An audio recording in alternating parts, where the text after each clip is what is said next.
Looking at our design, the last bit that we have here is this resize icon. We probably also need to add an overflow to the UL. When you grab the resize icon, you can drag and drop this item to resize it. To be able to do that, we've added a symbol for our resize icon. And at the bottom, we've added an SVG that has two classes. One, icon, just to make sure the sizing is correct. And then a second is resize to position it in the appropriate place. If we go and have a look at that class, we'll say that the icon is absolutely positioned. We want to place it on the right hand edge, but with a 0.5 spacing between the icon and the edge. The same with the bottom, so we're placing it at the bottom right hand corner, and we're going to give it a particular cursor so that it gives you a cursor indication of the drag and drop operation. So here is our screen, here's our icon.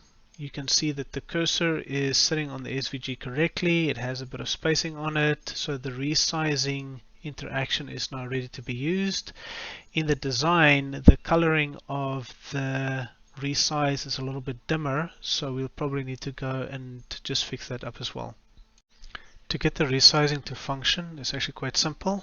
In the constructed callback, we are using the process API, so that's CRS process API, which has several modules, one of which is DOM interactive, and we will say we want to enable resizing on this component. The element that we want to be able to resize is this element that I'm currently working on, and on this element that I want to resize, there is a item that has a class called resize on it.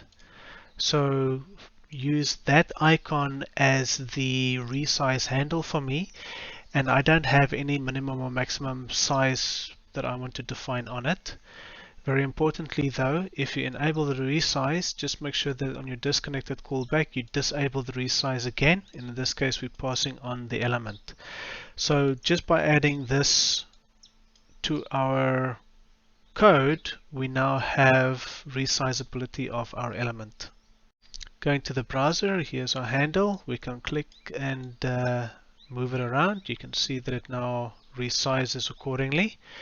If I click on the grid and I resize this, you'll see that my columns grow and shrink as necessary. Also note that it doesn't grow less than the original size that you had it defined as.